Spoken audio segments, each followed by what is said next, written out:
दोस्तों इससे पिछली वीडियो में हमने सीखा कि जीएसटी में B2B सप्लाई किसे कहते हैं और B2C सप्लाई किसे कहते हैं। आज की वीडियो में दोस्तों हम सीखेंगे कि हम जो B2C सप्लाई करते हैं उसके दो हिस्से होते हैं, एक तो B2C लार्ज सप्लाई और दूसरी B2C स्मॉल सप्लाई। तो हमारी कौन C supply B2C large supply कहलाएगी, कौन सी सप्लाई हमारी B2C स्मॉल सप्लाई कहलाएगी, इसको जानते हैं विद एग्जाम्पल। रमन ट्रेडर्स हमारी ट्रेडर्स फर्म है और इसमें मैंने दिसंबर महीने में कुछ एंट्रीज की हैं और जो हमने दिसंबर महीने में एंट्रीज की हैं उनके आधार पर यहाँ पर GSTR1 रिटर्न तैयार हुआ होगा और उस GSTR1 रिपोर्ट में जो भी एंट्री हमारी शामिल होनी होती है वो हमारी शामिल हो गई होंगी। तो हम चलते हैं यहाँ से GSTR1 रिटर्न में और वहीं पर आपको टॉपिक क्लियर करेंगे। गेटवे ऑफ टेली मुख्य मेन्यू और GSTR1 रिपोर्ट में जाने के लिए डिस्प्ले में मोर रिपोर्ट्स को सिलेक्ट करके मैंने इंटरफेस किया, जीएसटी रिपोर्ट्स को सिलेक्ट करके इंटरफेस किया। दोस्तों हम आगे जीएसटी रिपोर्ट में और यहाँ पर GSTR1 को सिलेक्ट करके मैंने इंटरफेस कर दिया। अल्ट के साथ F2 प्रेस किया। जो पीरियड मुझे करना है वो मैंने यहाँ पर पीरियड कर लिया, 1 दिसंबर 2023 से लेकर 31 दिसंबर 2023। अब यहाँ पर दोस्तों 1 दिसंबर 2023 से लेकर 31 दिसंबर 2023 के बीच में हमने जो भी एंट्रीज की थी उनमें से जो भी एंट्री हमारी GSTR1 से रिलेटेड थी वो हमारी GSTR1 रिपोर्ट में शामिल हो गई। ऐसी 3 एंट्री इस जगह पर शो रही हैं। अब यहीं से हम जानते हैं दोस्तों कि कौन सी हमारी जो सप्लाई है B2C लार्ज सप्लाई कहलाएगी और कौन सी हमारी सप्लाई B2C स्मॉल सप्लाई कहलाएगी। 3 एंट्री की हैं, उनमें से एक एंट्री हमारी शो हो रही है B2C लार्ज इनवॉइसेस के अंतर्गत और B2C स्मॉल इनवॉइसेस के अंतर्गत 2 एंट्री हमको इस जगह पर शो हो रही हैं। अब दोस्तों यहां पर समझते हैं कि हमारी कौन C supply B2C small supply कहलाएगी, यानी कौन से इनवॉइसेस थे जो कि हमारे B2C इनवॉइसेस के अंतर्गत गए और कौन सी सप्लाई हमारी B2C लार्ज सप्लाई कहलाएगी, यानी कौन से हमारे इनवॉइस जो हैं वो B2C लार्ज इनवॉइस के अंतर्गत गए। ध्यान से समझना टॉपिक को, जिससे कि आपका सारा कंफ्यूजन दूर हो जाए इस टॉपिक को लेकर। सबसे पहले समझते हैं B2C स्मॉल सप्लाई के बारे में। यहाँ पर B2C स्मॉल इनवॉइसेस के अंतर्गत 2 एंट्रीज हो रही हैं और B2C स्मॉल सप्लाई कहलाएगी ये, इसके बारे में जानते हैं। दोस्तों जब भी आप अपनी स्टेट के या अपनी स्टेट से बाहर के किसी भी अनरजिस्टर्ड या कंज्यूमर को सेल करते हैं, है ना, तो वो आपकी सेल कहलाएगी दोस्तों B2C स्मॉल सेल या B2C स्मॉल सप्लाई।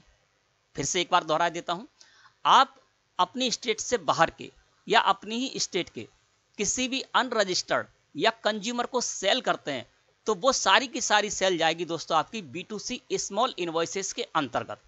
इसमें से सिर्फ एक सेल उठकर जाएगी आपकी B2C लार्ज इनवॉइसेस के अंतर्गत।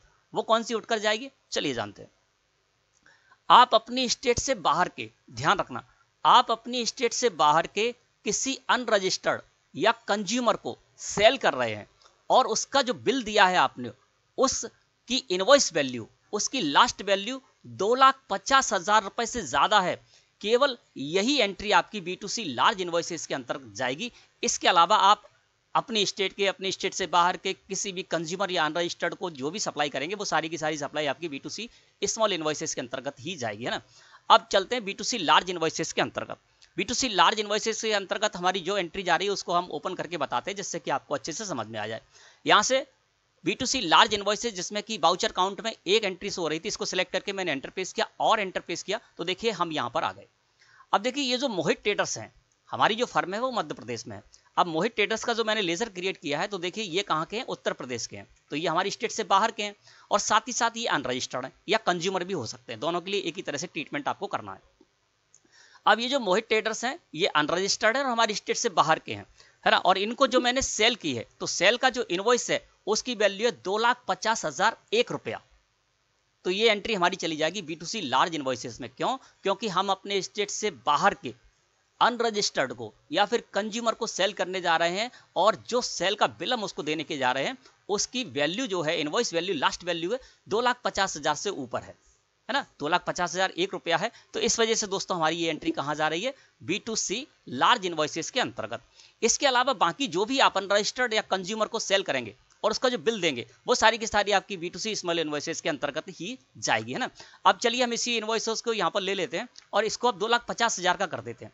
अगर आप ये अपने स्टेट से बाहर के अनरजिस्टर्ड कंज्यूमर को सेल करने जा रहे हैं और उस इनवॉइस की वैल्यू, जो इनवॉइस आप दे रहे हैं, जो बिल उसको दे रहे हैं, उसकी वैल्यू 2,50,000 या उससे कम है, तो ये चली जाएगी आपकी B2C स्मॉल इनवॉइसेस के अंतर्गत। अब यहाँ पर मैं इसका अमाउंट थोड़ा सा कम कर देता हूँ, ठीक है ना।